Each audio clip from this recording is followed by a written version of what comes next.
want to go ahead and welcome everybody. I know that some folks are still joining on and all that, but we'll go ahead and try to get started here today. So thanks everybody for joining us today as we talk about budget planning and grant readiness. We do have our grant writing team here at the food bank here to speak and show a presentation today, as well as Melissa Beard from Chatham Outreach Alliance. So very happy to have those folks on here today. We'll be showing a presentation with slides and all of that. So before we get started, I'm going to share my screen here real quick, kind of go through a little bit of information about how to use Microsoft Teams. So let's see if I can get my screen shared here real fast. Just in general, when you're using Teams, this is kind of the general team setup. This is the way that it'll look on your laptop. On your phone, it'll look a little bit different. If you tap on the middle of the screen, then it'll show up with these camera icon, the microphone icon, and the chat box. So in general, we don't have the ability right now because we wanted to kind of limit distractions. So everybody's camera is off and their mic is on mute. If you do want to speak, we do have the chat box where you can put your questions in the chat box, or you can put in the chat box that you would like to ask a question, and we could unmute and turn your camera on individually, and Jessica will help us to do that. So there's also a feature up here beside the chat box here. You can see there's a feature to the right with a little hand. You can also raise your hand as well if you have a question. We do have time for question and answers. So probably what we'll do is most of the Q&A stuff we'll just have after each presenter finishes presenting. We'll have 15 minutes for that. So we'll do a lot of Q&A at that time. But if you want to put questions in the chat box in between, we may be able to answer when you put them in there, or we may circle back to them during Q&A time. So just want to cover that with y'all real quick. And then we come back here and actually talk to y'all a little bit. So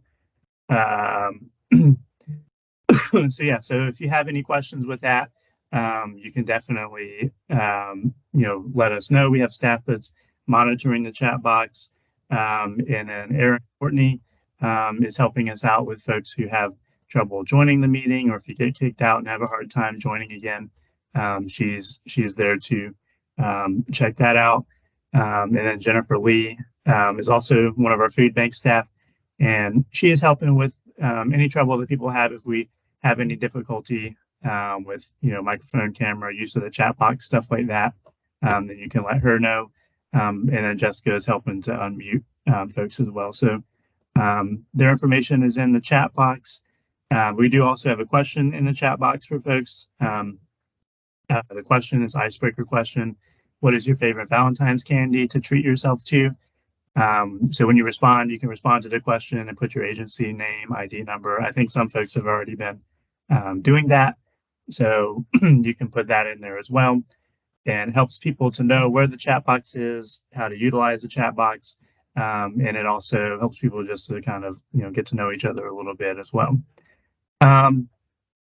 We do also have a raffle drawing for a couple Food Lion gift cards. So there will be 2 winners, which will be selected after today's sessions. So, a little reward for showing up and being part of this presentation. Hopefully the content is obviously hopefully rewarding enough, but the Food Lion gift cards is just a little extra incentive. So I think, does any food bank staff have anything else they want to add before we kind of get into the presentation part of it? I see some things happening in the chat box, but I haven't been able to keep up with it, so I don't know. It's a bunch of wonderful candy recommendations, and thanks for the shout out, JC. Hey y'all, this is Erin. Again, for any IT support, I'm gonna tuck my cell phone number in the chat again, as well as Look Hungry, looking at all these recommendations. Thanks. Thank you, Erin. Well, I'll go ahead and get started here. Let me share the screen again so I can put the PowerPoint up here, but I appreciate everyone from the grant writing team for being here today, helping us out with this and helping us to get to this point. So let's see if I can share my screen here again real quick and try to, what do I got going on here? Let's see, let's get out. Let's go back to the PowerPoint here. All right. Sorry, give me 1 second.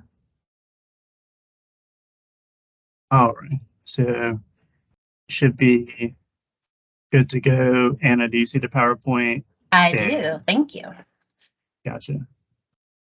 All righty. Well, happy afternoon, everyone. I am Anna Miller. I'm the Senior Manager of Grants and Principal Gifts with the Food Bank. And I'm joined today by our entire grants team. There are 4 of us who are actively seeking grants, writing grant proposals, managing grants, all the good things. So I am joined today by Andrea Marin, Emily Catherine Mealer, and Rachel Smith. If they can wave, their cameras, I think, are all on.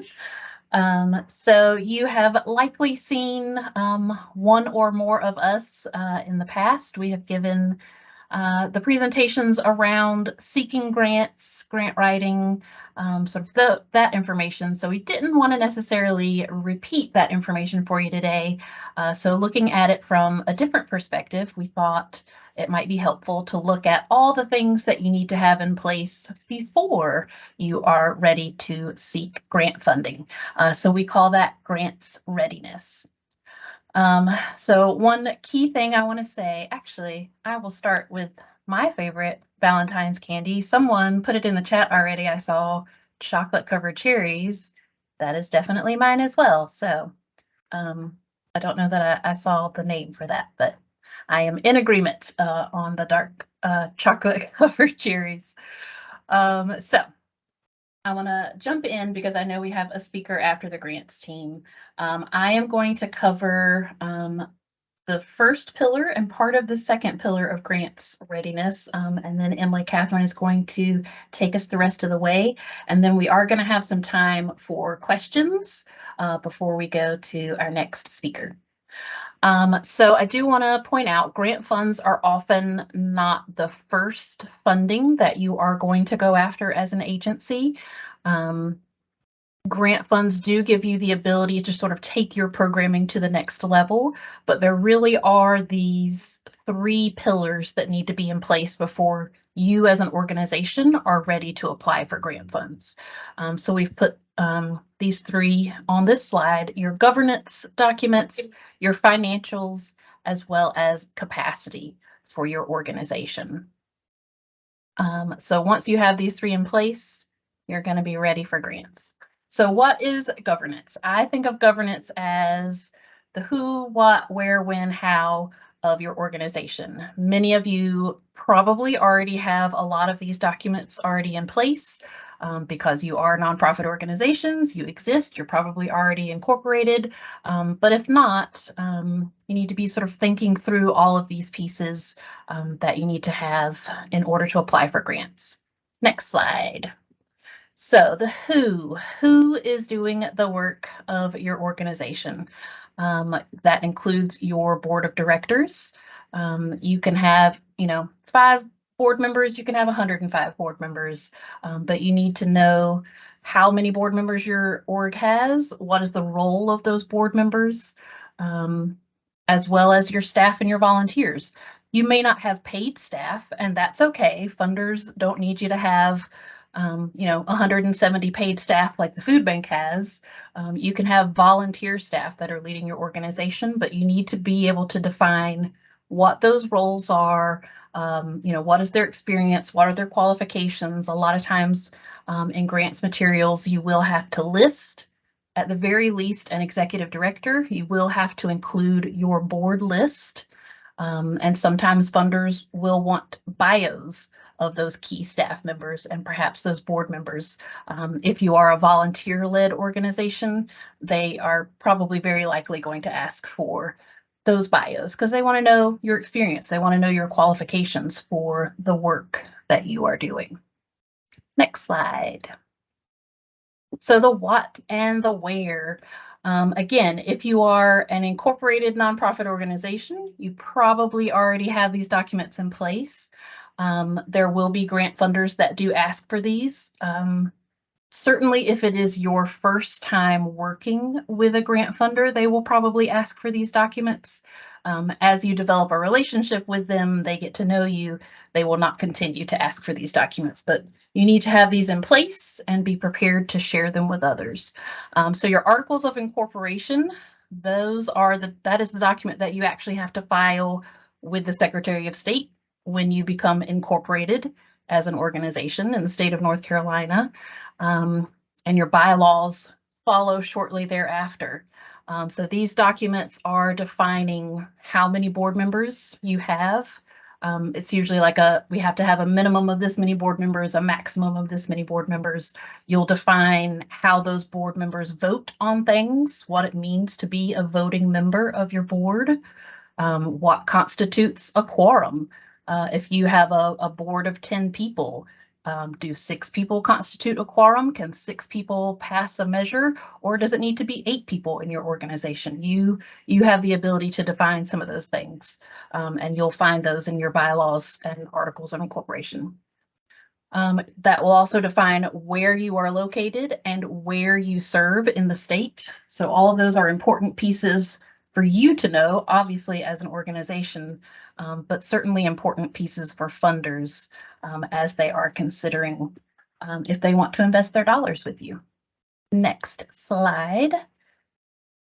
So the how and the why, and I sort of chuckled to myself as I was putting together, looking at these slides. If you are a fan of Tony Robbins or Simon Sinek, any of those folks, they would actually tell you the why is where you need to start. So don't read into the fact that this is at the end of my list, not the beginning of my list. So your mission and your vision statements, these are the why you exist statements, right? So as you're writing a mission statement, you're going to have to write this statement on every grant proposal that you put in. Your mission statement needs to answer the question, what do you do? So for the food bank, our mission statement is nourish people, build solutions, and empower communities. It's not going to tell you in detail everything that the food bank does, but it gives you sort of an overall picture of why we exist and what we do. Your vision statement is going to be different from your mission statement. Your vision statement needs to answer the questions, what do you hope to achieve? What is your ideal future that you are trying to create because of the work that you are doing?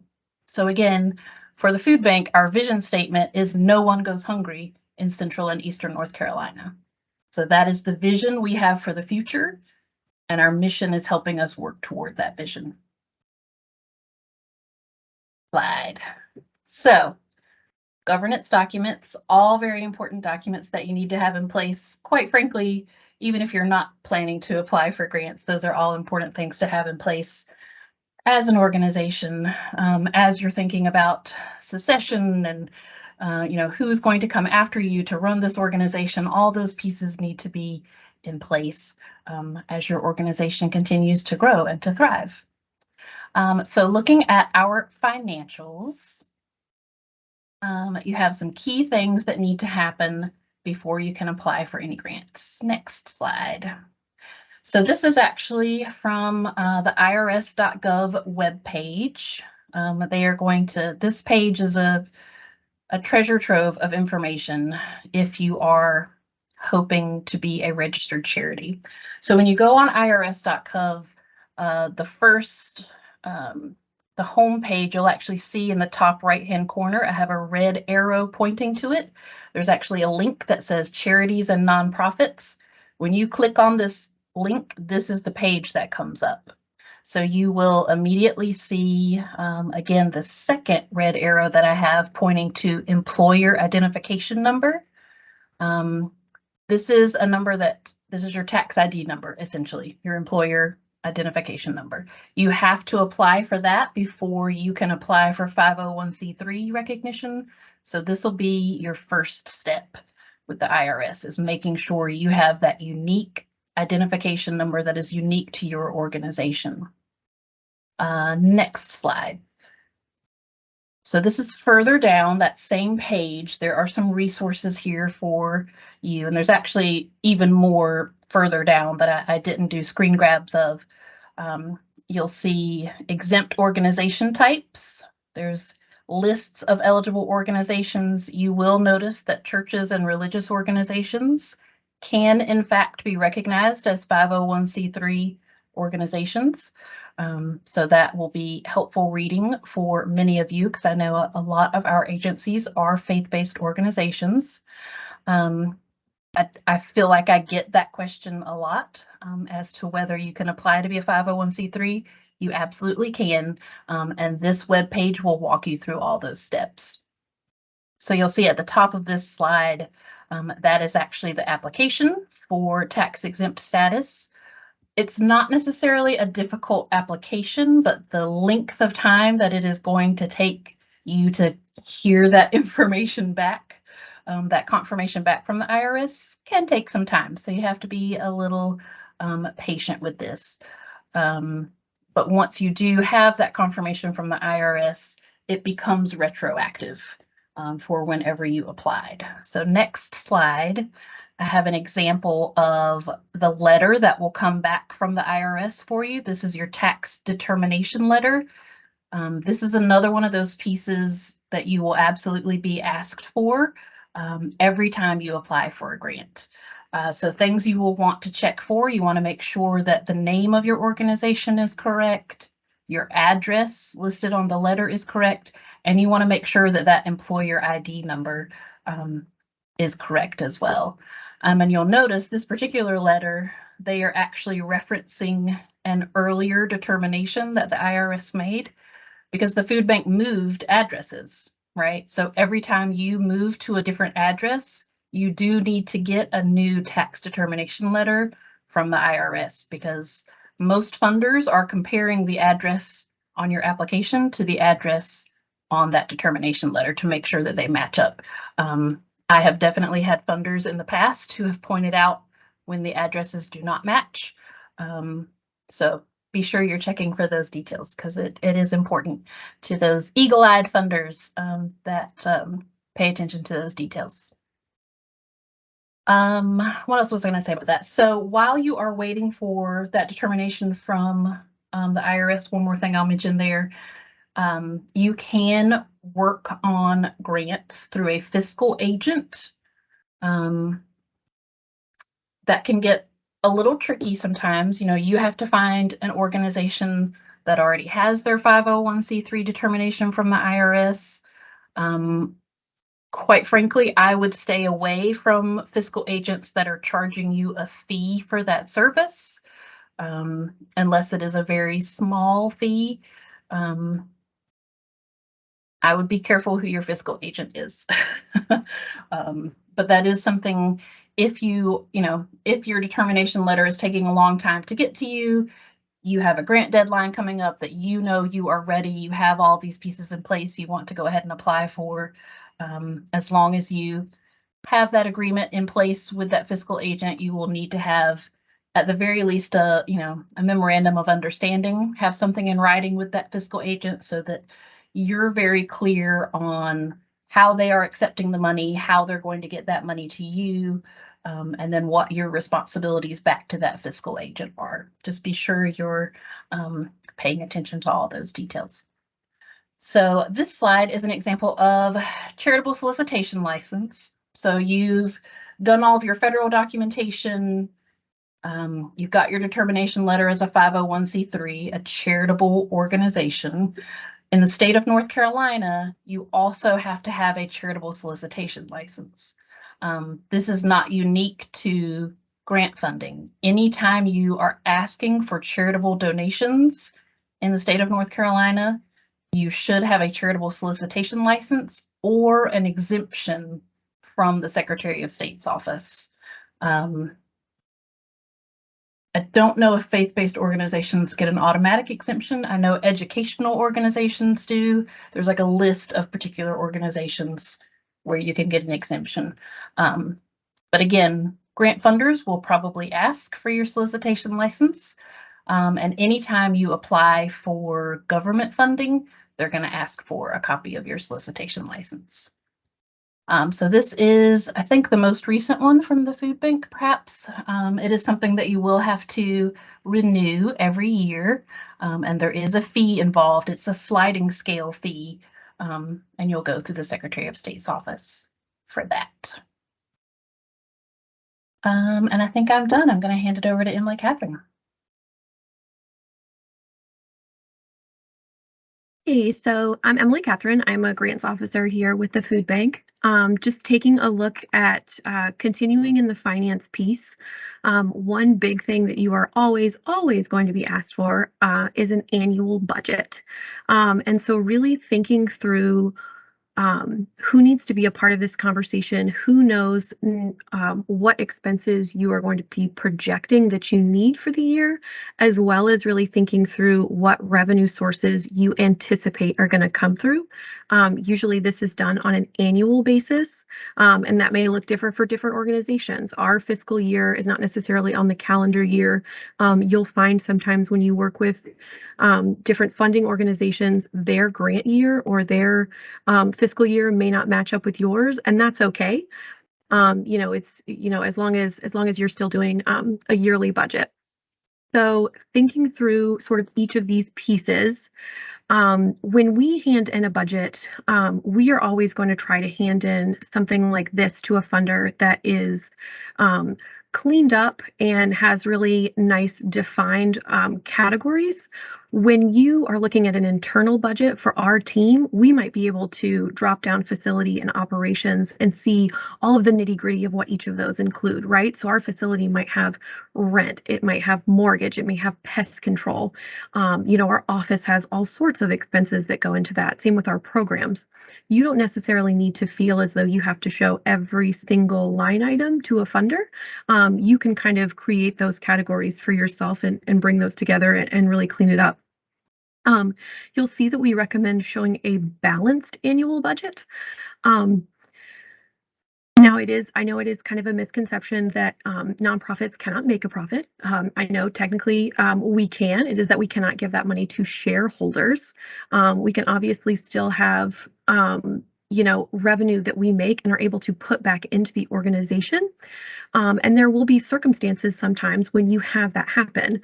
When you hand that to a funder, though, you want to be understanding sort of what that is going to look like. So if you are showing a huge revenue of $100,000 and you're asking a funder for $20,000, they're going to ask why you need that $20,000. So really being honest about what that's for.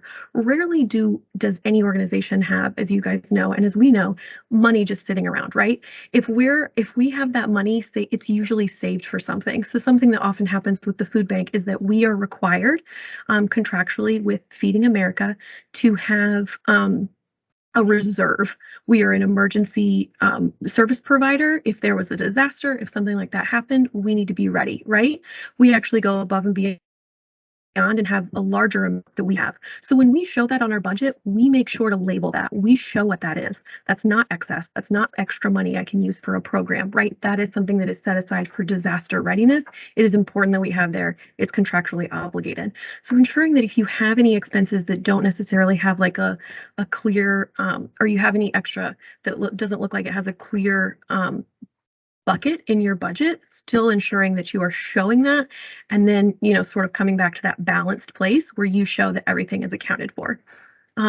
Make sure that this is going to be a full picture of everything you do. We're going to get into project budgets in a minute, but this is really the entire organization.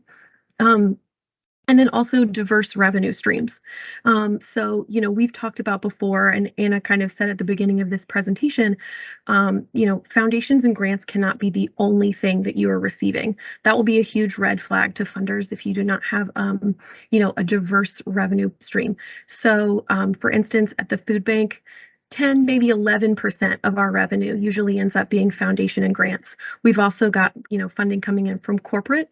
Individuals usually make up a really large portion of our budget, which is good and healthy, as well as civic and faith-based, and then government funding coming in. And so really thinking about all of those different streams that you have coming in, and you may have some other ones too. You may have, things like your interest and all of that kind of stuff. You'll put that on there as well, whatever your organization looks like.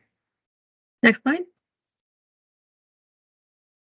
So when you get into a project budget, a lot of time grants are going to ask you for both. They're going to want to see what's the overall budget for your organization, and then if you are if you're applying for general operating support, then that is your project budget, right? That's what you're funding, is that overall budget. If you're asking for a specific project, a specific program, you wanna really put this towards your children's programming, whatever it is, then you're gonna want to show a project budget, which really gives them a picture of where it's gonna go. This one, you're also going to want to be balanced, and you're also going to want to show those diverse revenue streams, the same as your overall budget. Really make sure that you're tying your expenses to your goals, and so ensuring that there is nothing on your budget that sort of looks like, well, why is this necessary for this program? That may be necessary for your organization as a whole, but it doesn't seem to fit with what you would do with children. And so really ensuring that it fits to that specific project. Go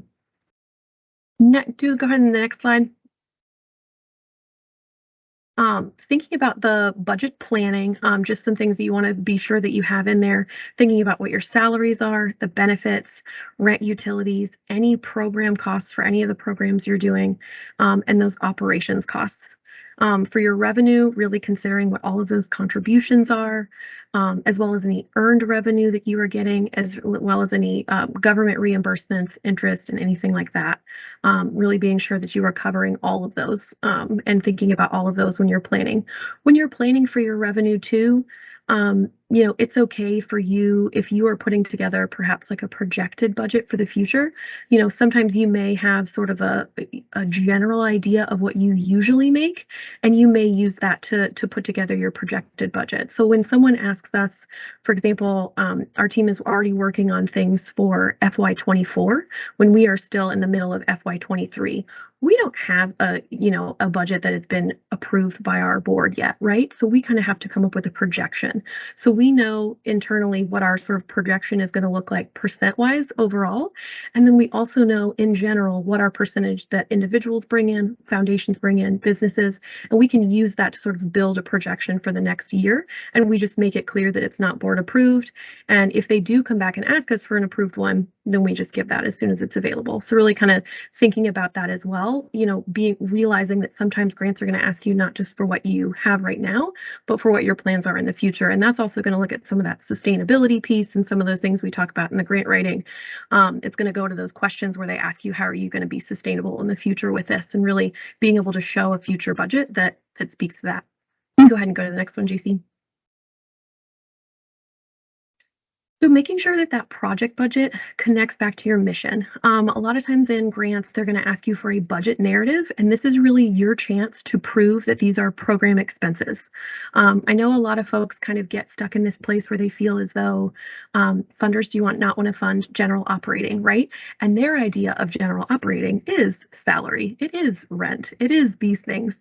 But what we know is that we can't actually, do children's programs without a children's program director. We can't distribute food without a truck. Those are not overall general operating expenses in the same way. Those are programmatic expenses. The program is our, food distribution. So really trying to remember to link those expenses back to the mission, to what you're doing. So a salary is the percentage of time that person is running that program. A food purchase is the food that the class is going to use, or maybe it's an incentive to get folks into the class. Those supplies, those are necessary for the program, the recipe cards, the worksheets, they need those. Site rental isn't just, an overhead expense. If you're doing a nutrition education and you're doing a cooking class, then the kitchen is a required programmatic expense.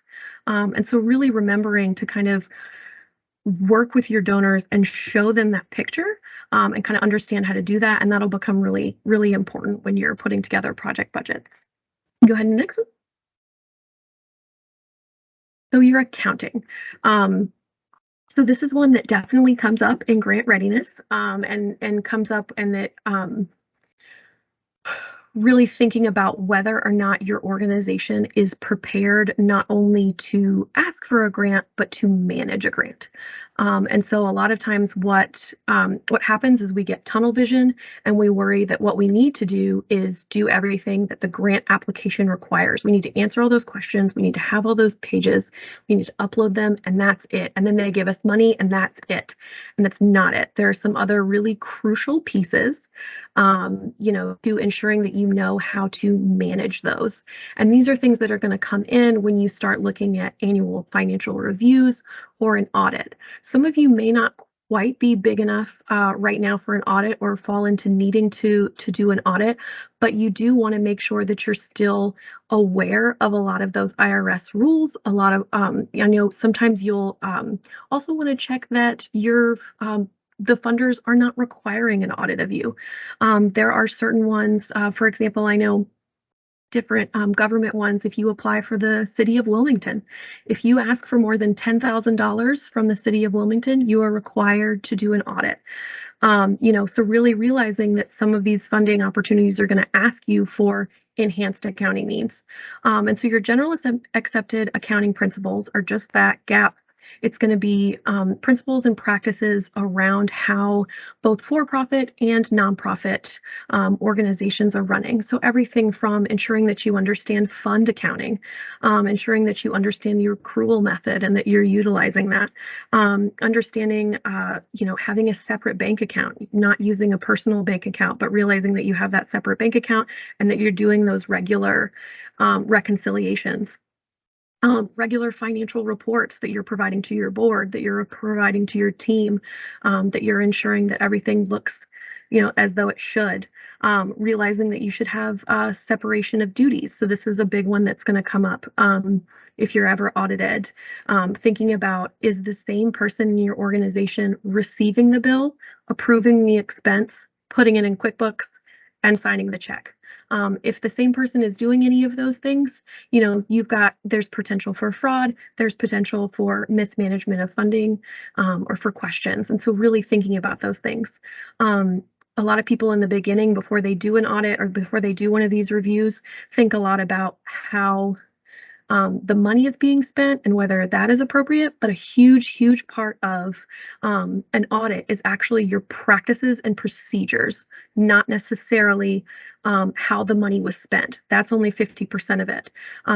So realizing that someone is going to be asking you, interviewing you, asking for your written procedures, asking questions about that, understanding whether everybody in the organization understands all of those rules and things like that are going to be pretty critical.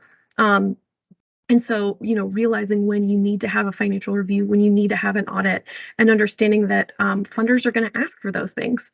So if you have concerns that come up on those audits, you're going to be asked for that. You're going to be asked for the audit as well as the management letter, which is going to give that opinion of your organization. And that's going to be something that funders are going to use to determine whether or not you're in good financial standing.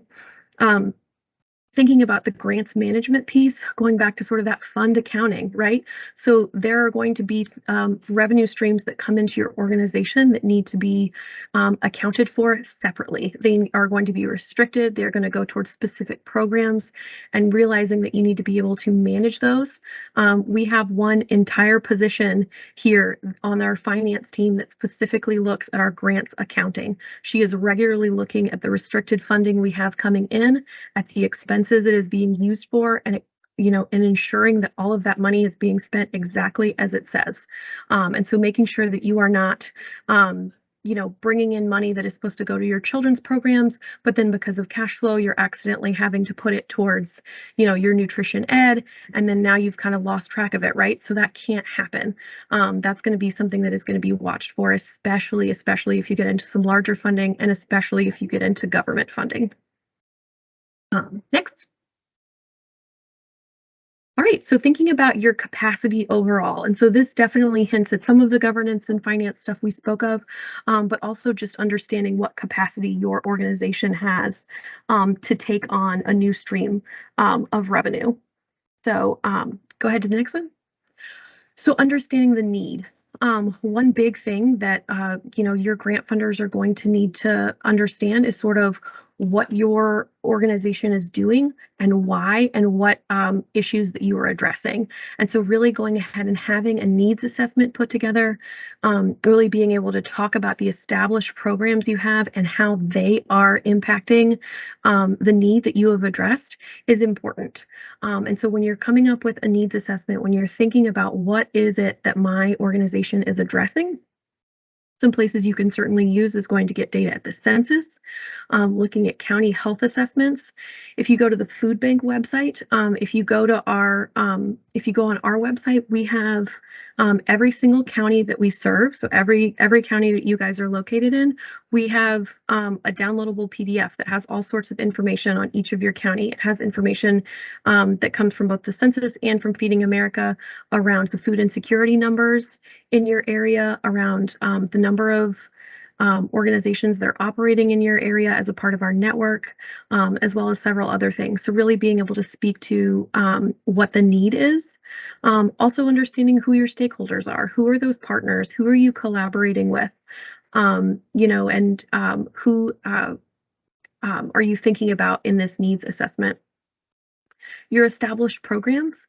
We've said before kind of this idea of having that elevator pitch, but what's the next step after that elevator pitch? How do you talk about each of your programs and how are each of them linking back to that needs assessment? How are you explaining that your program is actually addressing that need? What are the barriers and how are you breaking those barriers down? A lot of people are going to ask you that straight up in your grant application. You've said that you're starting a nutrition education program at the food bank. What are some of the barriers? Is it transportation? Okay, well then how are you addressing that? They're going to want to know that from the get-go, so you need to be thinking about that as well as an organization. Next. Meeting the need. How are you measuring your impact? This is becoming bigger and bigger. There have been sort of different iterations of this, overall in grants. For a while, we were all, bogged down with logic models, and now we kind of got ourselves out of that, but we're still very much thinking about this data piece. And so thinking about outputs versus outcomes, right? So our output is the number of children that come to your nutrition education program, the number of recipe cards that you are able to distribute, the number of pounds of food that you are putting out into the community. The outcomes are going to come back, and you're going to have funders who say, that's great, the outputs are good, and I'm glad those happened, but what was the outcome? So what change are you making in your community? Are you seeing that the children who go through your children's programs are having better academic outcomes? Are they having better behavioral outcomes? Are you getting reports, that folks who are participating in your nutrition education courses are eating healthier, or having better health outcomes? So really thinking about those pieces. Those stories and testimonials are going to come in too. Funders are going to want to hear those. They're always going to want to hear, what are the stories from this program?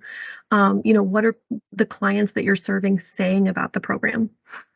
And so that's going to become bigger and bigger. So yeah. Any questions? Oh, and yes, and if you're interested in grant writing specifically, we did a listen and learn webinar last year. The link will be here. All of the slides are going to come to you. There's a link, there's a one-on-one page. And so all of that is available to you already. It's got all kinds of information taking you through how to look at an application, where to go look for grants, and everything like that. So all of those questions can be answered there. And so today we really wanted to think about that readiness piece. And if you have a question, I either put it in the chat, or I believe you can signal to Aaron or Jennifer Lee that you would like to unmute, and I believe they can help you do that. Yeah, I was gonna say, if you have questions, I don't know if there's any questions in the chat. I don't think I see any, but Angie might have noticed one. but you can put them in the chat box, or you can raise your ask questions. Jessica, do you think that we should unmute folks so they can maybe ask questions? I can. Might take me a little bit, but if they can raise their hand, that'd be the quickest way. Gotcha. Yeah, so there's a little icon at the top if you can, it's got a little hand, and if you hit it, it'll raise your hand so we can know that you have a question. Gotcha. Jessica, we got Miss Glenda Honeyblue has her hand up. She should be able to talk. The mic, okay, the mic's on now. Would say when we distribute food in the community, would it be acceptable documentation to do surveys, to survey the clients? Absolutely. And in fact, surveys are a great way to do that evaluation piece and show that impact. So, think about what those questions are that you want to ask on those surveys. It may be something as simple as, are you happy with the variety of foods that are available to you in this distribution? Are there specific foods that you would like to get in the future? So you're asking questions to help you better serve the folks you are serving, but you're also looking at, in terms of outcomes, it could be their behavior changes. Do they report back that they are eating more meals at home as opposed to convenience meals out? Are they eating more fruits and vegetables because they're getting fresh produce from your food pantry? So yeah, just kind of think through those questions. Okay. Surveys are a great way to get some of those impact things back. Okay, thank you.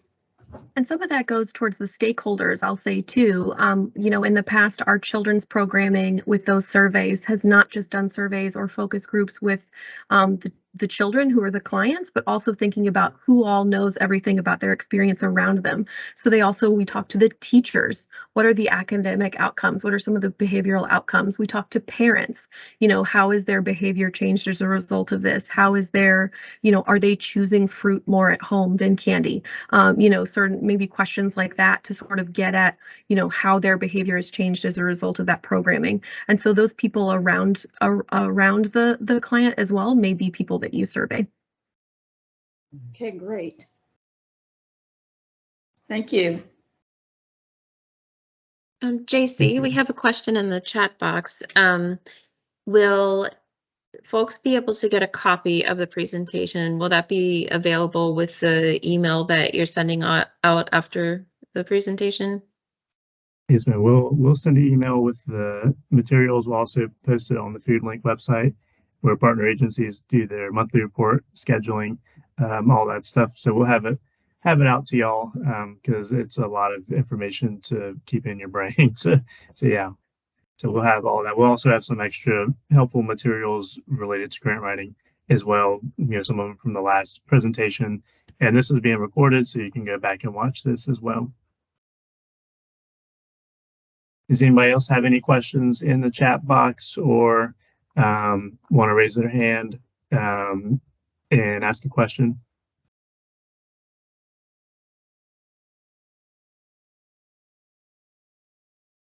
I also provide some examples of questions, because sometimes people may not know exactly what question to ask.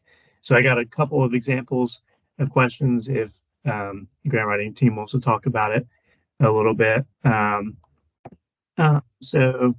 And also this may also fall under Melissa as well, so we could also answer some of these questions too for that.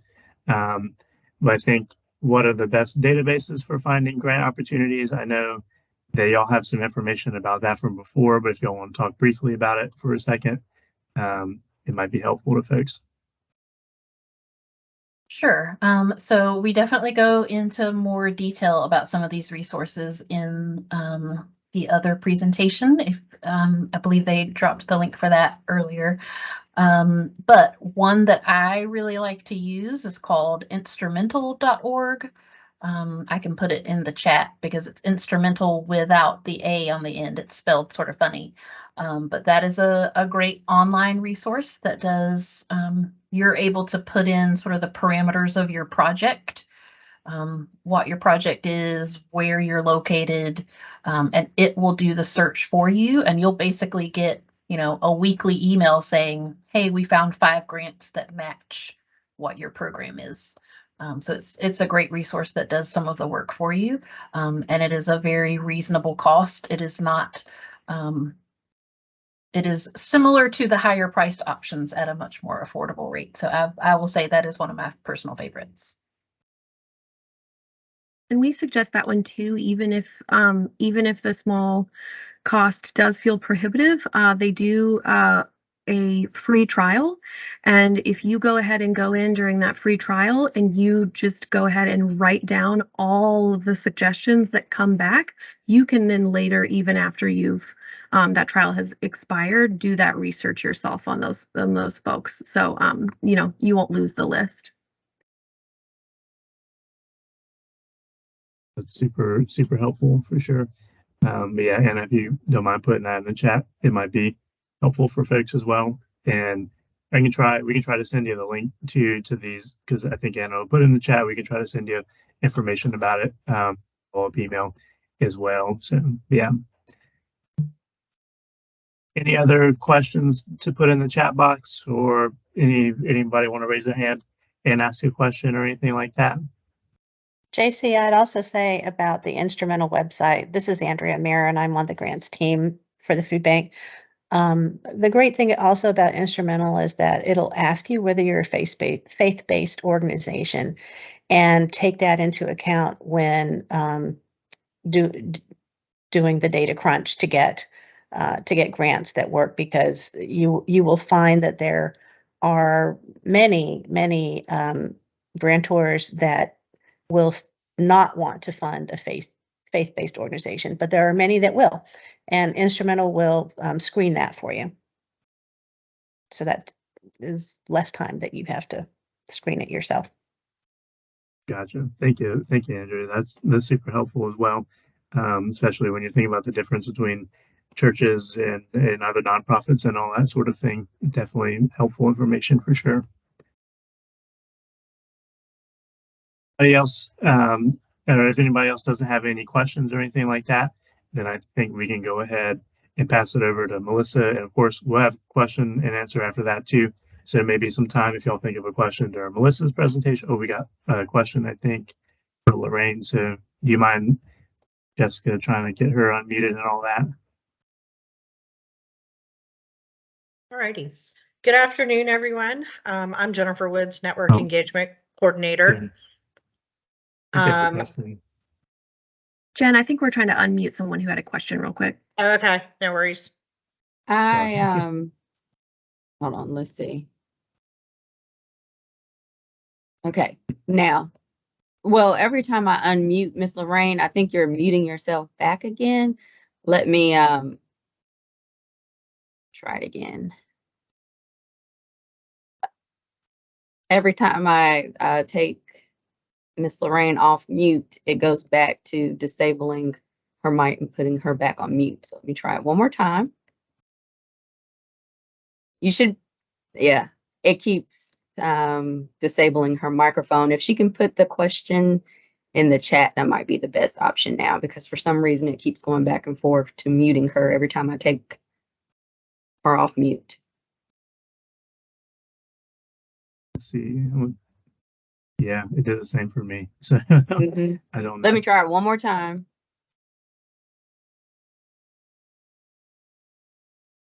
Yes, yeah. Unfortunately, I'm not able to get her, off mute. Okay, gotcha. Let's see. Yeah, so Lorraine, I hope you can hear us, but if you want to put your question in the chat box, there's a little chat bubble at the top of your screen if you're on the computer. And if you're on your phone, I think you have to tap on the middle of the screen, and the chat box bubble, as well as some other icons, will show up as well. So you can put it in the chat box, and hopefully we can get it that way. I think Miss Susan Riley raised her hand as well. So hopefully we can get her.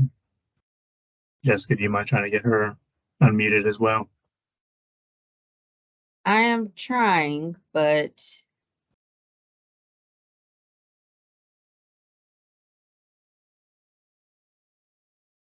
let's see.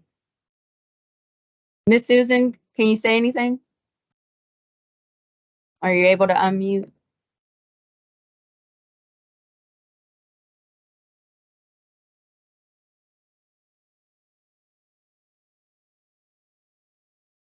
Jessica, do you want me to try to allow mic for everybody and see if that will help? Maybe. You may have to, because I'm not sure why it won't allow me to take them off of mute. Yeah. Let's see. Should have allowed mic for everyone. So let's see. Miss Susan, can you try unmuting yourself, please? Yeah, so can you hear me? Yes. Oh, good. Okay.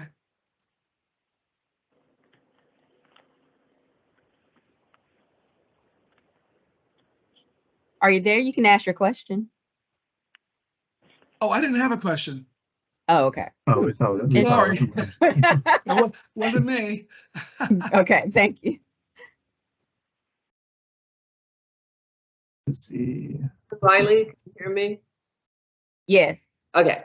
I just got back from delivering food to the participants. I'm coming in late, all right? My understanding is the last thing you did last year, and also this one, you're going to email the slides. Is that correct? Cool. And then you're talking about, I'm so technically inept. You're talking about a chat box. We'll get some kind of transcript from the chat box. Is that right? For the chat box, we were just saying that people could put their questions in the chat box, and then link in the chat box. So I was going to send the link via email as well. Okay. So that's what I was talking about. So it's like a transcript of what's chatting about? Yeah, we're not going to send the transcript, but there is a chat box with information in there where people can type into the chat box and ask questions and stuff like that. And the answers come in the chat box? We look at the chat box and then we respond back with answers to the questions. All right. All right. I'm going to mute myself. Goodbye. I'll listen. Gotcha. Miss Thank you, Lorraine, Miss Susan. if you would like to try to unmute to ask your question, you should be able to do so now.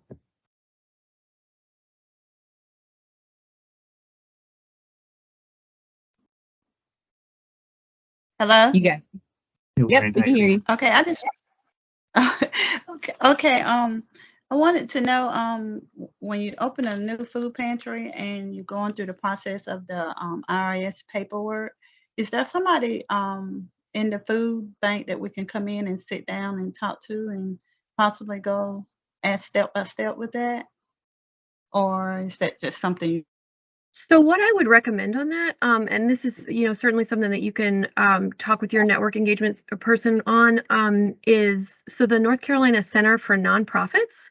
If you look into speaking with them, you can join them. They have a sliding scale for membership. I believe for smaller organizations, they are usually very, very affordable. But you can also go to them and they have a lot of guidance around starting a nonprofit and doing all of that in North Carolina. And then once you are a member of them, and this is for everyone, once you're a member of them, there are certain experts and folks that you can talk to and have one-on-one conversations about particular things. And so you may need to talk to someone specifically about, about taxes or whatever it is, and you can meet with those people. So that's what we would recommend, being able to talk to them. Okay, thank you. Thank you, Lorraine.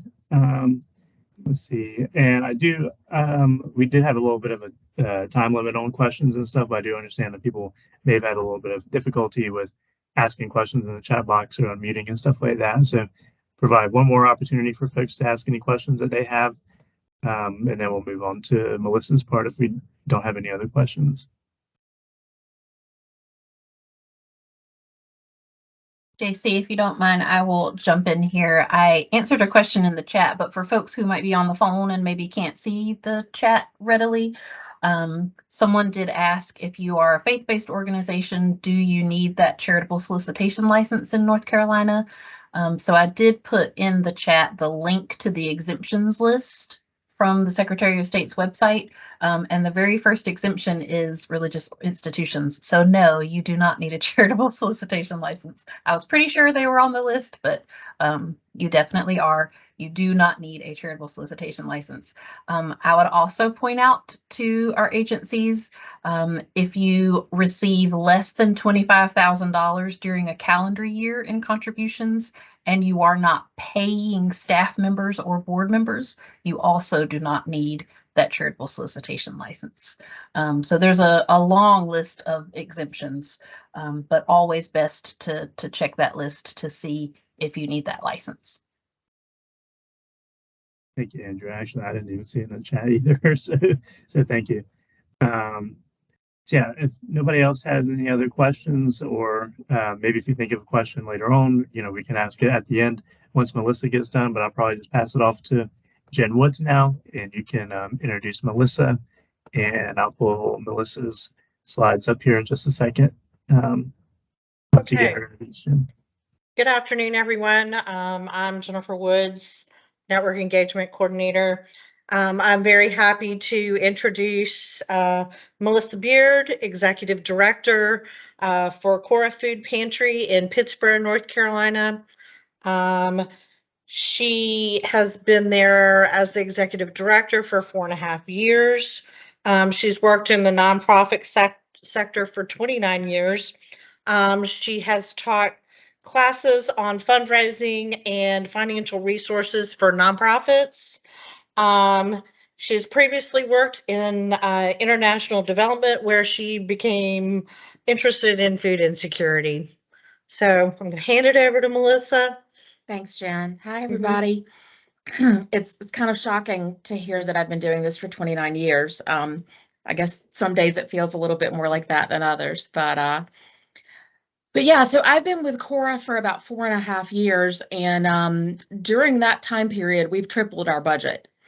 And so I'm going to talk to you a little bit today about how we did that, and kind of get into a little bit more about fundraising in general. And really the main reason, or the main way that we were able to triple our budget in such a short period of time, was kind of by investing in the organization and investing in staff. A development director was hired for the organization a couple of months before I was hired, and I have fundraising experience. So we had the capacity from the beginning to kind of really get into fundraising from several different angles, and also to take advantage of all of the funds that were available to nonprofits once the pandemic hit. JC, if you want to start off on slide 3, we can go ahead and skip to that. So there are a bunch of different ways that you can go about generating revenue, but there are probably 5 key ways. And despite what a lot of people will tell you, there's really not a magic formula, in my opinion, to let you know what percentage of your organization's income should come from individuals, or what percentage should be from grants. I did do a little bit of research to find that over $236 billion goes into funding human resources or human services nonprofits each year. And that money comes through programs and fees. That's about 48% of all that nonprofits get. And that program and fee funding goes really mostly to hospitals and universities. Another key source is through federal government grants.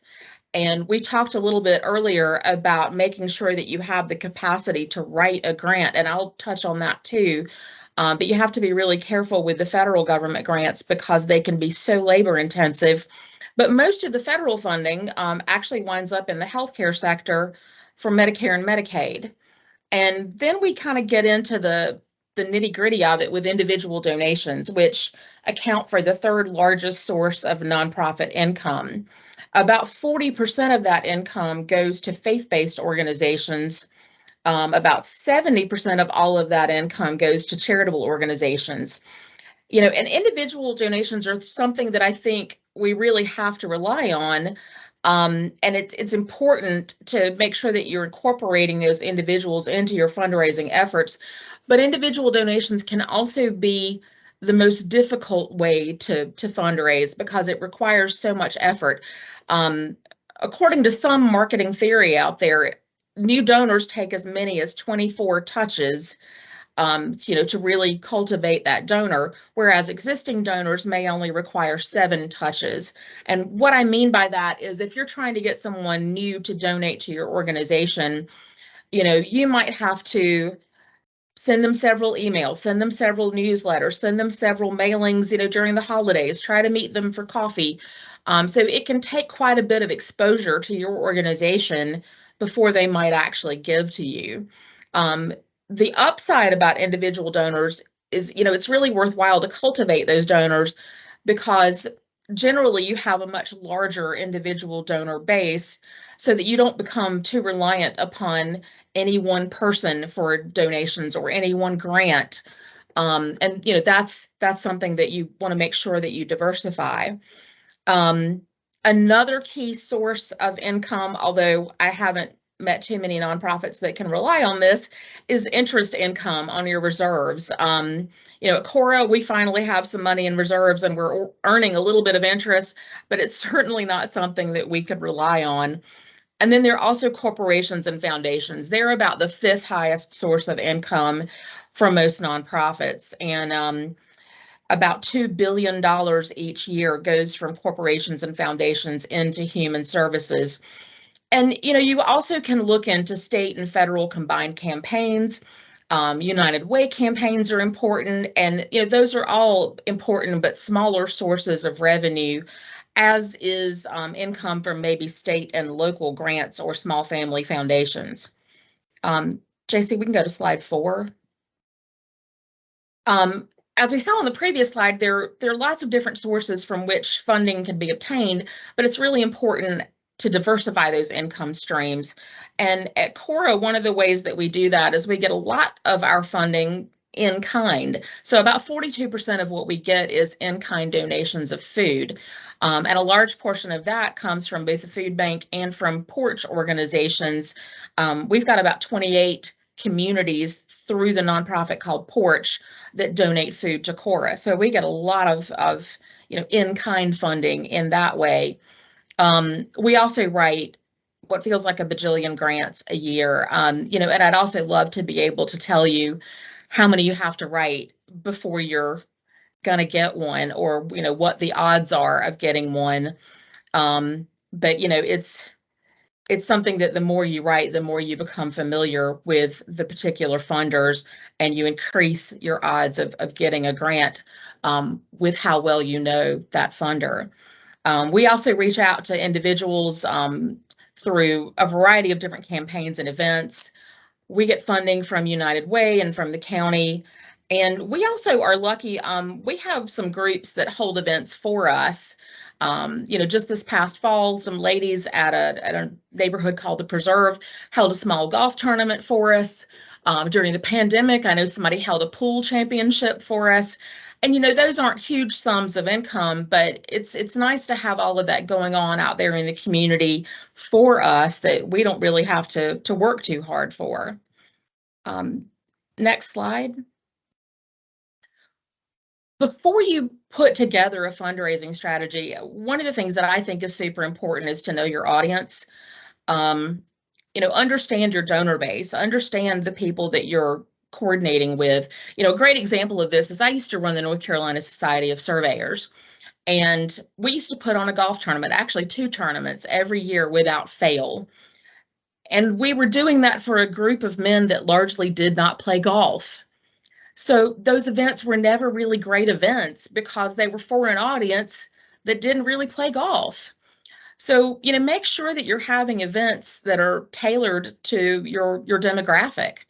Understand what your audience is drawn to and what kind of events or even what kind of message they may like. When you're interacting with them through mailings or email appeals or social media, kind of mix up how you reach out to them. You know, it might be through stories and tugging at the heartstrings, whereas, you know, it might be that you need to actually also put out some information that's about your impact and about statistics.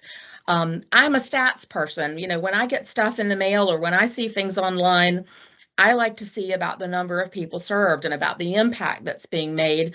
Whereas my development director, you know, if you send her a video with puppies and kittens and something sweet that's tugging at the heartstrings, that's how you're going to get her involved. So you have to kind of think about what people respond to with your fundraising efforts, whether it's events or through mailings. Also, be sure to measure your return on investment. And I'll talk a little bit about this throughout, but it's really important to understand what events, what kinds of appeals, what kinds of fundraising efforts work best for you so that you can figure out from a data-driven perspective what works and what doesn't. In preparation for this, I went through and pulled together some of the information from Cora on our events. And so every year in the summer, or actually maybe early fall, we send out our annual report. It's not a hard ask in that report. We just have a really soft ask, kind of, you know, if you want to report, you know, support Cora, please do. Our return on investment for that is that we raise about $5.50 for every $1 that we spend. On Giving Tuesday, we raise about $15 for every $1 that we spend. The appeals that we do around the holidays, we raise about $10 for every dollar that we spend. And we have a couple of specific communities that we work with that are local retirement communities. And from the appeals that we work on with them, we raise about $40 for every dollar that we spend. Events historically have the lowest return on investment, primarily because they're just so time and staff intensive. You know, we in the past have had golf tournaments, and as an example, our last golf tournament, we raised $1.79 for every $1 that we spent. We have an empty bowls event every year. We raise about $3.17 for every dollar that we spend. And we have one very generous donor that puts on a ticketed event for us every year. He charges a minimum of $250 a plate. Through that event, we raise, and we don't do any work for that. We just show up. We raise about $20,000 for every $1 that is spent. So that kind of blows my theory about event ROI. But when you've got somebody else putting on that event for you and doing all the heavy lifting, it's really easy to raise money on that. But, you know, you can see through golf tournament and empty bowls that, again, the ROI is just not that great. We've stopped doing golf tournaments, but have continued every year for many, many years to do empty bowls. And even though it's a $3 to $1 raise, we feel like it's worth it because it's the one event that we put on that really gets the community in there, gets them involved, and lets them see one another and learn a little bit more about what we're doing. We can go to the next slide. So once you've tried a few things and you can begin to get an understanding of kind of what your fundraising history is, you can better start to formulate a strategy for both cash and in kind. You know, we think about approaching individual donors, which has the best ROI, through our Thanksgiving and Giving Tuesday appeals, through our holiday year-end appeals, through appeals for specific programs. Like we have a summer program that we run to feed kids. So we'll have a specific fundraising appeal around that, and through our annual report. And then also, you know, formulating strategies around events, again, low ROI, but potentially high ROI if you're thinking about generating community awareness, which if you're just starting fundraising and what you're doing, generating that community awareness is really crucial, because you've got to have folks out there who know who you are and what you're doing in order to attract them as individual donors. And, you know, through events, we get the income from sponsorships, through event tickets, and just having different kinds of events like empty bowls or a golf tournament or a gala. We also have a really hefty grant writing campaign. We use some of the search engines that were discussed earlier. We also have used GrantStation and GrantWatch and Foundation Directory. And Foundation Directory, in my opinion, is probably one of the most heavy-duty search engines out there. but it's seriously expensive. One of the things that we tried locally, and it may be frowned upon, is about 6 local nonprofits went in together and paid for a subscription to Foundation Directory, and we shared the login information because we couldn't afford it otherwise. So you might want to think of a way to divide and conquer at the local level and subscribe to one of those search engines that way.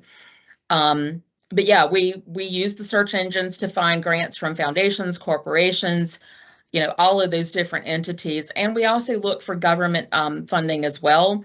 But again, keeping in mind that government funding can be, pretty hard to keep up with sometimes. And some of the things that we try to do to make grants a little bit easier, and it takes time, but it's, trying to establish relationships with grant makers. It always helps if you know a person. Trying to build up boilerplate language. And, generally that takes time. If you, over the years, as you see the different types of questions that you're asked in grants, building up boilerplate language, template language to answer all of those and keeping them in a file. So when grants come down the pipeline, you can just cut and paste and you're not having to recreate from scratch every time. That really helps. And also just making sure that you have the capacity to accept the grant. Some grants come with a lot of strings attached and with a lot of reporting that has to be done. So it's important that you know what you can manage. We can go to the next slide. Building your strategy around individual donors should be around your board members and their friends and family, major donors, and sustainers. You want to try to establish a major gifts program. And, what constitutes a major gift for me might not be a major gift for you, but at any rate, it's so much easier to get one big gift than 100 little gifts. According to something called the Pareto principle, 80% of funds are donated by 20% of donors, and those 20% are what we call major donors. And a major gift for you might be $100 or $1,000. For others, it might be $10,000 or up. But you have to determine what those major gifts are and how you want to go about trying to secure them year after year after year. The process for securing major gifts can be pretty involved. And again, you really would rather go after one big gift than 10 or 100 or 1,000 little ones. But it takes time to build relationships with those prospective donors. And, you've got to get to know them. Again, providing them with email information or sending them your annual report or making sure that you're targeting them in social media, that sort of thing can help you build up that relationship. And again, remembering that it may take as many as 24 touches before someone will donate. If you have a history of your donors, it's really helpful to look back into what we call the LIBUNT and SIBUNT lists. And what that means is LIBUNT, for example, is last year, but not this year. SIBUNT is several years, but not this year. Those lists of people who used to donate to you regularly can help you set your strategy for how you want to approach former larger donors, as well as people who might be able to help you identify potential donors. So if you have that kind of donor history, it's really critical to be able to look back at that. You can also approach family foundations in kind of the same way. You always want to get to know the people behind the foundation. I've been at Cora 4.5 years now, and I feel like there are 3 or 4 foundations that we get funding from that we really have great relationships with now, and we can reach out to them and ask them about things that they might fund or trends that they're seeing, or can they introduce us to other funders? So those relationships are pretty valuable. Next slide. When you're developing your strategy, you want to think about how to get the word out beyond, or actually to existing and potential donors, beyond them as well. So developing a communication strategy that goes along with your fundraising strategy is pretty important. You can use direct mail, holiday mailings, annual reports, thank you notes, all of those kinds of things to educate your audience. And that's where I go back to before when I was saying, know your audience and what they respond to. If you're putting together something like an annual report, it's easy in that to include some of your statistics and your impact numbers, as well as some language that'll tug at the heartstrings. It's also easy to do that in like a Christmas mailing. But think about how you're approaching the people that you're approaching through a communications strategy and what they'll be most likely to respond to with the funding that you need. And also, and I don't think we do this enough, take advantage of every single opportunity through emails and social media and everything that you do to blow your own horn. Share your success stories. And another great thing to do that also is kind of a soft ask is just keep thanking people. I can't tell you the number of thank you notes that we send out each year.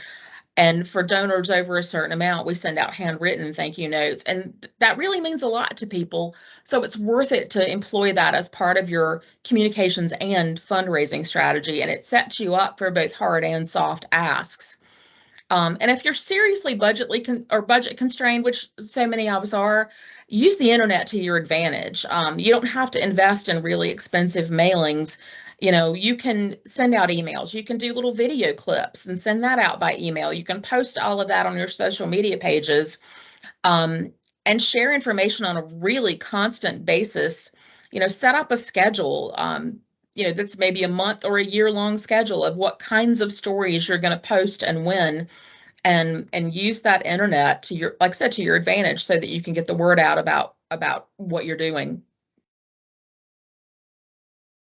Also, one thing I would say, this kind of goes back to knowing your audience too. If you're trying to fundraise with a younger audience, I think at least we've found that you're going to find that they typically prefer social media or email, whereas your older audiences might prefer snail mail. Again, that's at least what we're finding. And also, I think usually using videos, using visuals, things that you can see that don't require somebody to read paragraph after paragraph is really good, because people don't read anymore. So it's important to get out what your message is in a short and sweet way. And in addition to all the mailings and appeals and hard and soft asks that you can do, you've still got the events in the equation. And events can and should be used as awareness generating events as well as fundraising events. To give you an example, years ago, I worked at an organization that had an event every year that was wildly popular. They had bands, they had lots of beer and drinks. That it was kind of like a festival. And so a lot of my friends and I went year after year, and it occurred to me after a little while that my friends had no real idea why they were there. Nobody that was aligned with that organization was ever standing up to say, this is what the organization is. This is what we do. This is the impact that we have. This is what your funding supports. This is why you should come to this event every year. And to me, that was just a huge wasted opportunity. So every time you have an event, make sure people know why they're there. When we're having empty bowls, I'll stand up and I'll talk about the symbolism of the empty bowl, and I'll tell stories about the neighbors that we serve. And talk about the impact that the organization has had throughout the year so that people can connect with that and understand why they're at that event and understand a little bit more about the organization that they're supporting. And so, again, that's just something that I would encourage you to do. Also, in addition to talking about your impact and a little bit about the organization, make sure at every event that you have, if you're having them, that you put out information so that people will know who to email if they want to volunteer, or how they can sign up for a newsletter. If those opportunities aren't out there for them, then it's a lost opportunity. We can go to the next slide. You might be wondering how you should find new donors, especially individual donors and grantors. One of the things that you can do, I don't know if you have these resources where you all live, but up in the Triangle area, we have big give guides. They usually come out each year around the holidays. and they talk about or highlight different organizations that can be given to. So you can try to get in and be listed in one of these big give guides. Another great resource that people don't think about a lot is just relocation guides. You'll see these probably in stands in your grocery stores and other places. You can have a bit about your organization in those relocation guides because people moving into the area might want to volunteer. So it's a good way to let them know about it. And even in neighborhood publications, a lot of our volunteers talk about Cora on Nextdoor all the time, sometimes much to my sorrow, but you know, it is a great resource, or even homeowners association newsletters, those kinds of things. And, you know, again, great resources for getting the word out, always also in print media, social media, community events, make sure they know about volunteer opportunities.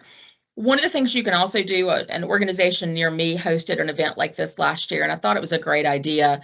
They had kind of a friends breakfast, and it was simply an awareness generating event.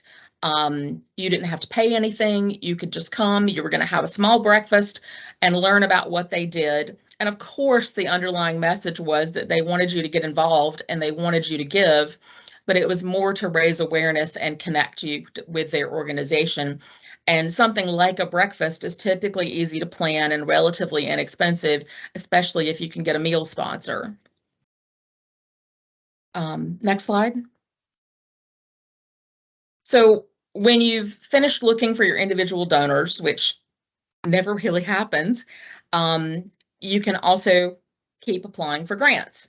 And I think I've mentioned this earlier and we've talked about it, but the 3 biggest tips I would give you are find a live human being at the grant making agency. And that's so hard to do sometimes, but it's so worth it. If you can have a conversation before you even submit the grant to find out what they're funding, if you're a fit, what they're looking for, it really saves you a lot of time in putting a grant together if it's something that they're just not interested in, or it can help you really tailor a grant more specifically to their interests that you might not have known about. Make sure you understand what the grant requires, how much reporting there is, you know, what they really need to know about the program that you're creating. Make sure that you have the staff capacity to keep up with the reporting requirements. And one of the big things I'll say too is don't write a grant, or I guess don't create a program just to write a grant. I think a lot of us have been guilty of that in the past. You know, you'll see an organization that's funding and they're kind of a fit, and you've been thinking about doing this type of program, but you just haven't been sure about doing it yet. So you'll write the grant for a specific program that's going to be new to you. And, you know, so you're inventing something to help you get the funding, and you may not have the staff to actually carry through with that program, because typically a grant isn't going to give you the amount of money that you need to do the whole thing. So just be careful about that. And also develop a grants toolbox. That's what I talked about with the boilerplate language. Make sure you've got your boilerplate answers to questions. Go ahead and, you know, have some templates for recommendation letters if those are needed. Have your templates for your budgets, although I think just about every funder out there uses a different budget template. It's a little maddening, but if you have one already put together, that can help. And, you know, we've already talked about the grant search engines and, you know, possibly looking to share those costs with other agencies. Let's see, the next slide, please. And, you know, through events, there are a lot of different ways to raise money. You've got sponsorship, and I think I've already hit on this, empty bowls golf, so I'm kind of repeating myself here. But one of the things we haven't touched on through events or individual fundraising is peer-to-peer fundraising. You know, that's where you maybe have got a group that's going to go out there and fundraise as a team to participate in a walk or a run or that kind of thing.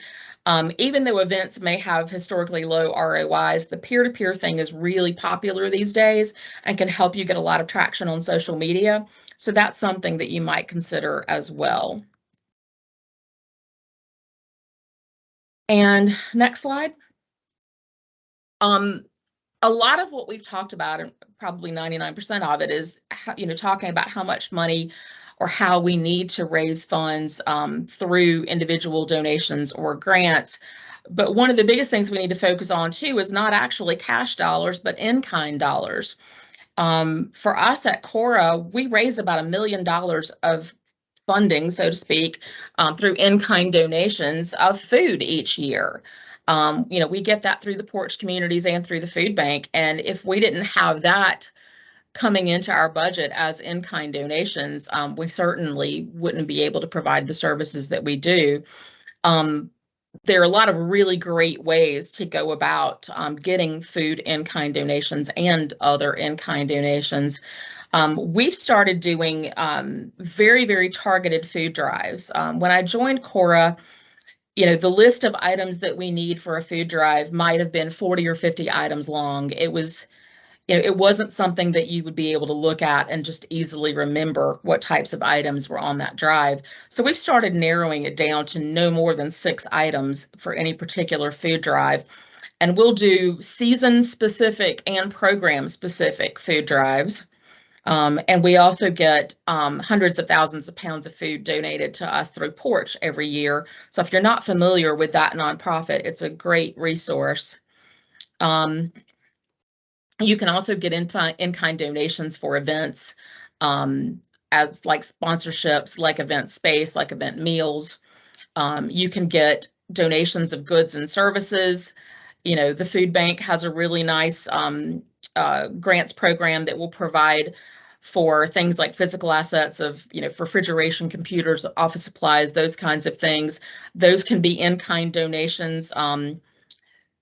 We have actually individuals that contact us from time to time just to see if we want a freezer. So, those in-kind things can come from all kinds of sources. And then services. One of the things, probably a lot of you, like I'm the IT department at Cora, which is terrifying because I don't know a thing about technology. But, we have volunteers that do a really good job of working with us on our website and with creating forms and surveys and those kinds of things. So those are also really valuable in-kind resources. We talk a lot in nonprofit work about time and treasure, and the time and treasure are both really important in-kind resources that can be provided as well. And so I've gone through a whole lot in a short period of time. That kind of wraps it up for me, but I'm happy to try to answer any questions that you may have.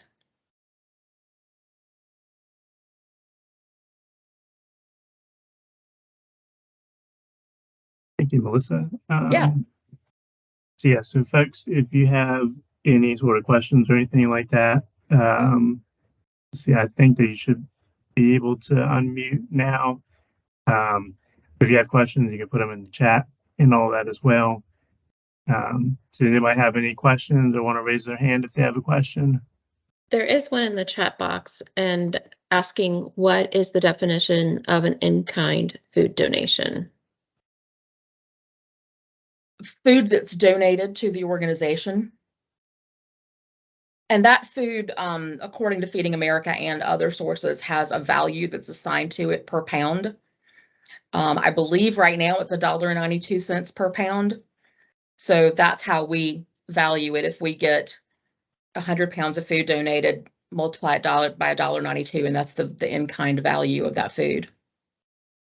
I would encourage everybody to just sort of going back to the grants readiness and the accounting and finance piece, part of being aware of all of those GAP principles, part of being aware of all of the IRS rules is that those are going to update and those are going to change. There was a huge update last year that the IRS put forward about how nonprofits are accounting for their in-kind donations when they're doing their audits, when they're doing everything like that in terms of how they're showing that value.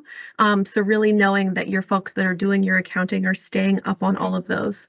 But yeah, in-kind could be food, but it could also be, if your accountant is volunteering their time to do your taxes, if your lawyer is doing pro bono work, to help you guys put together your nonprofit or whatever that is. So that can look like a lot of things.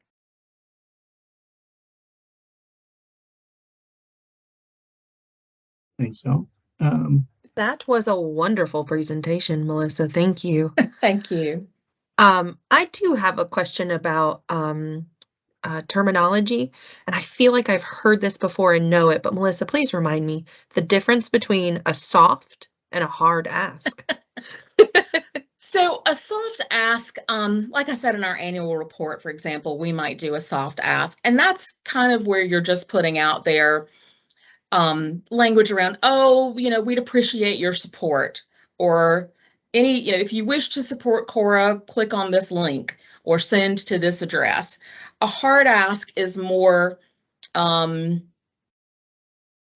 along the lines of, please donate $1,000 now to help us do blah, blah, blah, or, please donate $100. Every $100 will help us purchase additional funds for our summer snack program. It's a much more deliberate ask for a more specific type of money, or just flat out saying, please donate to us now. That's a hard ask. The soft ask is when you're just kind of hinting around about it. Thank you so much. Yeah. Anybody else have any questions for Melissa, or any questions you thought of for the grant writing team from before that y'all would like to ask or put in the chat box? I can also use some of the prompt questions from before as well, if that would help maybe jog some people's thoughts and stuff.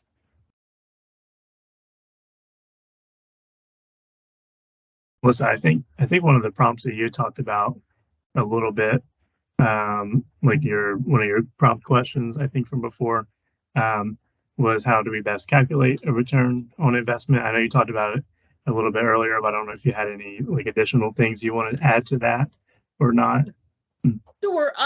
So I think one of the key things that people don't do when they're thinking about return on investment, let's say you're putting on an event, or I'll actually use an easier example to begin with. If you're sending out an appeal, and you know that it's going to cost $500 for postage and $500 for printing, so that's $1,000 worth of cost that you've figured into that.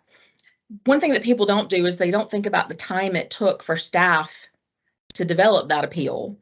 So you need to factor that in as well. So it might have been a few hours of staff time. So figure out what that cost and build that in. And then let's say you raised $5,000 off of that. Do the math. You've spent, again, I'm making all this up off the top of my head. Let's say with postage mailing or postage printing and staff that it was $1,500 and you've earned $5. Do that math, and that's going to be your ROI. Does that make sense? Definitely. Yeah, it makes sense. Definitely. Me and talking about math on the fly typically don't work. I have to see it in front of me. Sure.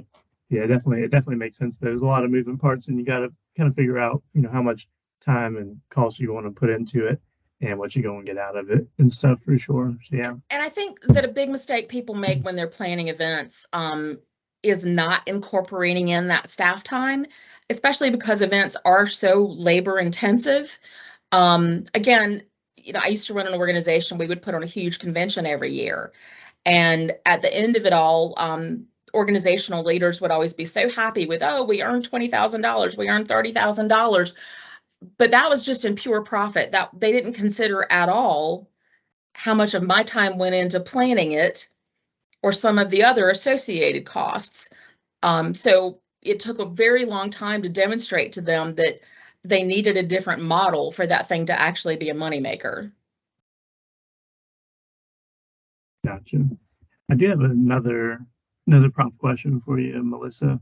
Mm-hmm. So I think one thing that maybe some agencies might be dealing with, I don't want to speak on behalf of all agencies or anything, but just having volunteers and folks like that trained to keep track of budget, like that also takes time as well to do the training and stuff. So I don't know if you have any tips for training people on how to operate and manage a budget, do those types of things.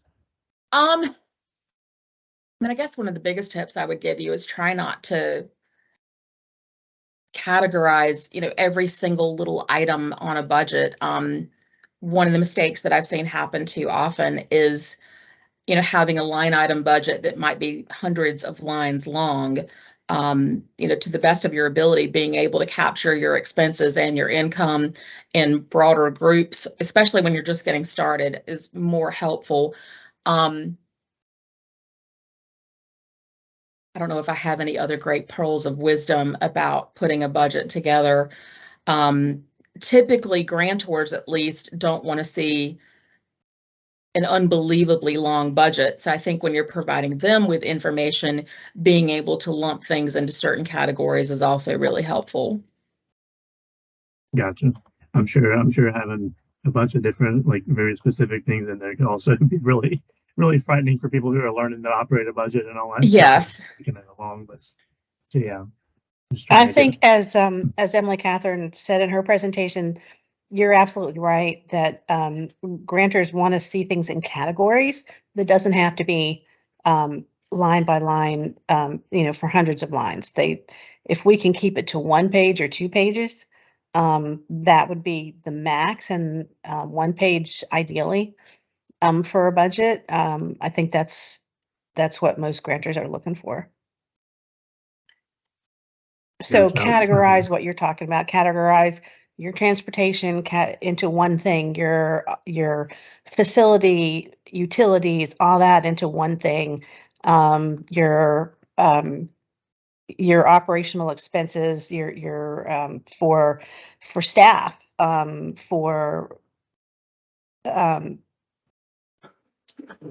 anyway, just for any way of adding 2 or more things together into a category would be a good thing to try to do.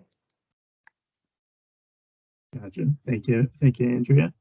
And I would Melissa? recommend maybe, working very closely with an accountant or a professional when you're considering allowing exclusively volunteers being over all of the management of your budget. That, kind of getting back to those GAP principles, getting back to those IRS requirements, thinking about if you're going to get audited or a financial review, just really making sure that you have very clearly written policies and procedures around who is responsible for what, and that the volunteers you have, I've only ever had one volunteer do anything with budgeting, and they legitimately had a background in it, professional background in it, and they had retired from it and were now coming back.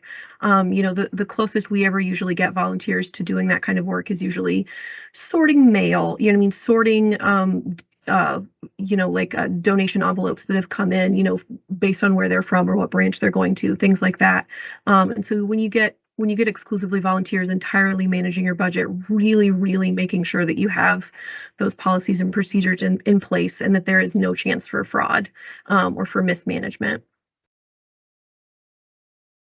Thank you, Emily. Nobody has time for mismanagement or fraud or anything like that. So yeah, definitely be a pretty big setback for sure. So good to be focusing on that and pay attention to that. Melissa, as you were talking, I think you were talking about Grant Station, Grant Watch, and Foundation Directory. I think you were talking about that. It could have been before you were talking as well. But I put links in the chat here as well. I think these are the right links but I want to make sure that I got the right links in the chat, because I was Googling them and stuff. So yeah, I'll take a look. Gotcha. Our presentation from last year has a pretty comprehensive list with links as well. Gotcha. Yeah, Jason. Yeah, this all looks right. Okay. This is Anna. I'm I pretty apologize. sure. I had to switch to my phone. I had to pick my son up from school in the middle of our presentation here. On the foundation directory, Melissa actually had a great idea to sort of go in as a group for a subscription, because it is a pretty pricey annual subscription. However, the foundation directory, another thing to keep in mind with them, they have free access at select public libraries all over. So if you go to the foundation directory's website, you can also get there from candid.org. It's the same company now. You will find, I'm trying to remember what it's called, Information Network. Anyway, it'll show you the list. You can actually put in your city and state where you are located, and they'll show you all the libraries in your area that offer free access. And then if you need help getting online, if you need help searching, there's typically a librarian over that section that can help you sort of get started. That's definitely helpful to know, Anna. Appreciate you sharing that. Let's see, yeah, but yeah, thank you for Melissa. Thank you, Melissa, for looking at that because I wanted to make sure I had the right links before I just threw them in there and send them out to people later on and stuff. So, does anybody else have any other questions they would like to ask, either by unmuting or putting question in the chat, anything like that?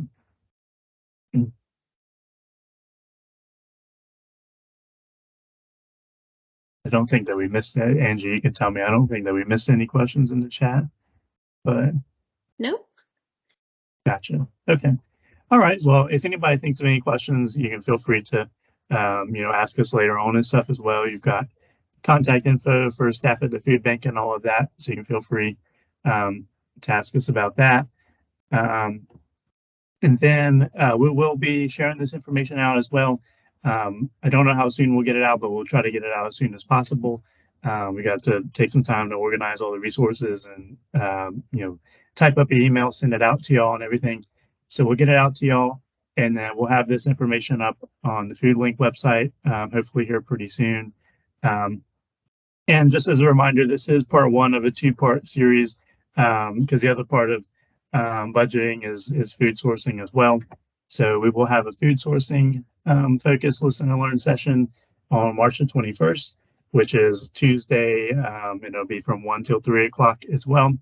We're going to send out the save the date for that tomorrow. And then on February the 21st, we'll send out the registration link for that as well. So I appreciate all the partner agencies for being able to join. Hopefully it was a very helpful, informative session for everyone. Yeah, if you have any questions, feel free to reach out. Otherwise, we'll just wrap up a little bit early here. But we really, really appreciate y'all's time today, because a couple hours of time. We didn't take the full 2 hours, but still, an hour and 40 minutes is still a long time to be with us. So we appreciate y'all's time today. Food bank staff, if y'all want to hang out for a little bit, and Melissa as well, then you can do that.